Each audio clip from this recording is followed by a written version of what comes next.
नमस्कार, स्वागत छ कार्यक्रम कानुनी ज्ञानमा। म कार्यक्रम प्रस्तोता अमिशा बानिया र तपाईँ हेर्दै हुनुहुन्छ एमटिएच च्यानल। यस कार्यक्रममा हामी कानुन र कानुनका विभिन्न व्यवस्थाहरूको बारेमा चर्चा गर्छौँ। त्यसैगरी आजको विषय रहेको छ नेपालमा कानुनी कार्यान्वयनको अवस्था। कानुन भनेको समाजलाई अनुशासनमा राख्ने, सुरक्षित बनाउने र समानता सुनिश्चित गर्ने महत्त्वपूर्ण माध्यम हो।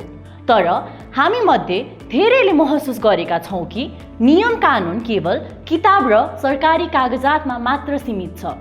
नेपालको संविधानले नागरिकलाई धेरै अधिकार दिएको छ, जस्तै मौलिक अधिकार। मौलिक अधिकार अन्तर्गत सबै नागरिकलाई समान अवसरको ग्यारेन्टी गरिएको छ। शिक्षा र स्वास्थ्यको अधिकारले प्रत्येक व्यक्तिलाई गुणस्तरीय सेवा पाउनको लागि सुनिश्चित गरेको छ। महिला तथा बाल अधिकारले समाजका कमजोर वर्गलाई सुरक्षित वातावरण प्रदान गर्ने लक्ष्य राखेको छ र उपभोक्ता संरक्षण ऐनले बजारमा हुने गलत क्रियाकलापलाई रोक्ने काम गर्दछ। यी नियमहरू अत्यन्तै महत्त्वपूर्ण छन्, तर केवल नियम बनाएर मात्र हुँदैन, तिनको प्रभावकारी कार्यान्वयन पनि हुनुपर्छ। यदि यी कानुनहरू व्यावहारिक रूपमा कार्यान्वयन भएनन् भने नागरिकहरूले आफ्नो अधिकारको उचित उपयोग गर्न सक्दैनन्। नेपालमा कानुनी कार्यान्वयनका धेरै चुनौतीहरू छन्, जसले गर्दा नियमहरू कागजमै सीमित भइरहेको छन्। पहिलो चुनौती कानुनी सचेतनाको कमी हो।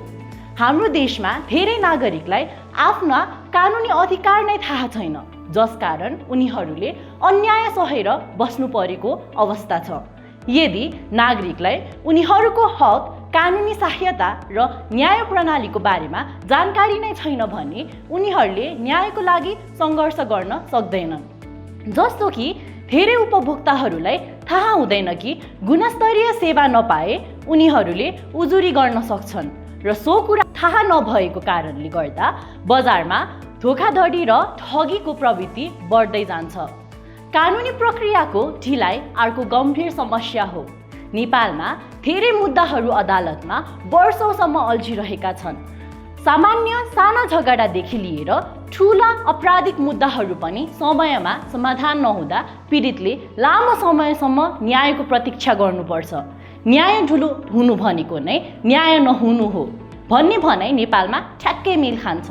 कतिपय अवस्थामा कानुनी प्रक्रियामा रहेको ढिलाइका कारण पीडित पक्ष नै निराश भएर मुद्दा लड्न छोड्ने अवस्थामा पुग्छन्। यदि न्याय सम्पादन प्रणाली छिटो र प्रभावकारी नहुने हो भने सर्वसाधारण नागरिकले कानुनी प्रक्रियामा विश्वास गुमाउन सक्छन्। नेपालमा प्रविधिको सीमित प्रयोगले कानुनी कार्यान्वयनलाई अझ कठिन बनाएको छ। विकसित देशहरूमा डिजिटल फाइलिङ प्रणाली, अनलाइन कानुनी सहायता तथा ई-गभर्नेन्सको राम्रो प्रयोग गरिन्छ, जसले गर्दा कानुनी प्रक्रिया सरल र छिटो बन्छ। तर नेपालमा अझै पनि धेरै कामहरू कागजी प्रक्रियामै सीमित छ। कतिपय सरकारी कार्यालयमा फाइलहरू हराउने, प्रक्रिया ढिलो हुने र नागरिकले साना कानुनी काम गर्नकै लागि पनि धेरै पटक कार्यालय धाउनुपर्ने अवस्था छ। यदि कानुनी प्रणालीलाई डिजिटल बनाउन सक्यो भने नागरिकहरूले सजिलै आफ्नो मुद्दा दर्ता गर्न सक्थे, कानुनी सहायता प्राप्त गर्न सक्थे र प्रक्रिया छिटो अगाडि बढाउन सक्थे। स्थानीय तहमा कानुनी सेवा सीमित हुनु अर्को गम्भीर समस्या हो। नेपालका ग्रामीण तथा दुर्गम स्थानमा कानुनी सहायता सहज रूपमा उपलब्ध छैन।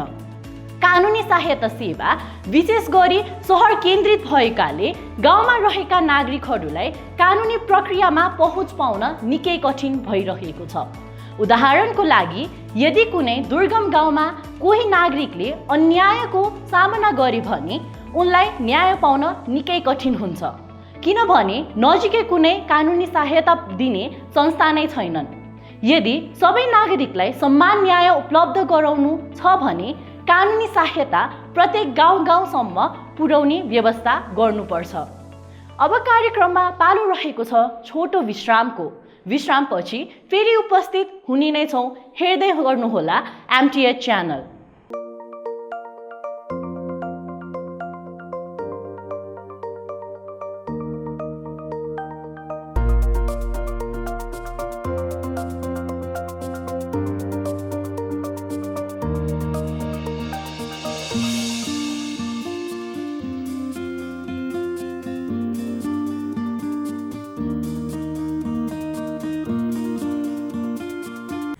यो छोटो विश्रामपछि पुनः स्वागत छ कानुनी ज्ञानमा।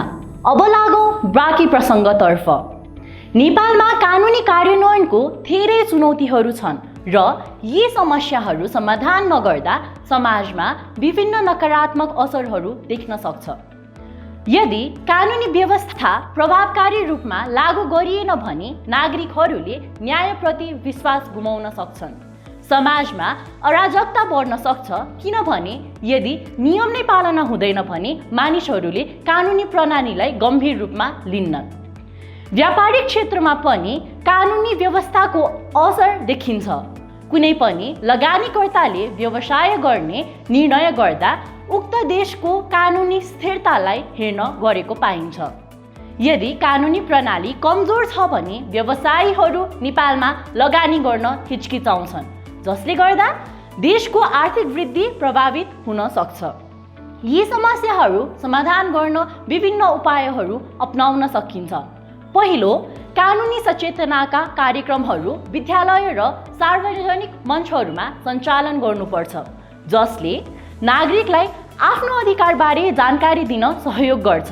यदि सानै उमेरदेखि नै बालबालिकालाई कानुनी शिक्षा दियो भने उनीहरू भविष्यमा सचेत नागरिक बन्न सक्छन्। प्रविधि प्रभावकारी प्रयोग गर्दा ई-गभर्नेन्स, डिजिटल फाइलिङ सिस्टम र अनलाइन कानुनी सहायताको सेवा विस्तार गर्न आवश्यक छ। यसले कानुनी प्रक्रियालाई छिटो बनाउनुको साथै पारदर्शिता पनि बढाउँछ। नेपालको कानुनी प्रणाली सुधार गर्न अर्को महत्त्वपूर्ण उपाय कानुनी सेवाहरू स्थानीय स्तरमा विस्तार गर्नु हो। गाउँ-गाउँमा कानुनी सहायता उपलब्ध गराउन सरकारले उचित योजना ल्याउनु आवश्यक छ। यसका लागि कानुनी परामर्श दिने मोबाइल टोलीहरूलाई परिचालन गर्न सकिन्छ, जसले नागरिकलाई कानुनी सहायता दिन मद्दत गर्छ। कानुनी प्रक्रियालाई छिटो बनाउन प्रशासनिक सुधार आवश्यक छ। यदि अदालतहरूमा मुद्दा व्यवस्थापनका लागि विशेष फास्ट ट्र्याक सिस्टम लागू गरियो भने लामो समयसम्म मुद्दा अल्झिने थिएन। नागरिकहरूले पनि कानुनी सचेतना अपनाउन आवश्यक छ।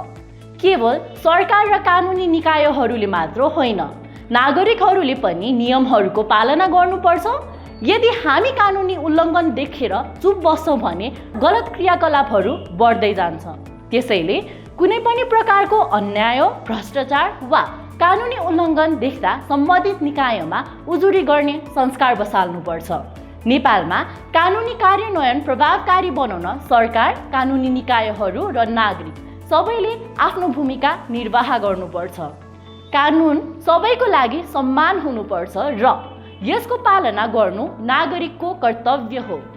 कानुनी प्रणालीलाई पारदर्शी र सरल प्रभावकारी बनाउन सकियो भने मात्र देशले शान्ति र विकास हासिल गर्न सक्छ। यदि हामी सबै कानुनी सचेतना बढायौँ भने हाम्रो समाज न्यायपूर्ण, अनुशासित र सुरक्षित हुन्छ। अब समय आइसकेको छ। Raise your voice for justice, respect the law and contribute to a better Nepal. त्यसैले सबैले कानुनी जिम्मेवारी वहन गरौँ, समाजलाई न्यायपूर्ण बनाऊ। अब भने हामी कार्यक्रमको अन्त्यतर्फ आइसकेका छौँ। आजको कार्यक्रममा हामीले नेपालमा कानुनी कार्यान्वयनको अवस्था, चुनौतीहरू, कानुनी कार्यान्वयन सुधार नहुँदा समाजमा पर्ने असरहरू र कानुनी कार्यान्वयन सुधार गर्नका लागि उपायहरूको बारेमा विस्तृत रूपमा चर्चा गर्यौँ। अर्को कार्यक्रममा पनि यस्तै अन्य विभिन्न कानुन सम्बन्धी विषयमा चर्चा गर्नेछौँ। त्यतिन्जेलसम्मको लागि stay aware, stay responsible and always stand for justice. म कार्यक्रम प्रस्तुता अमिशा बानियालाई बिदा दिनुहोस्। नमस्कार।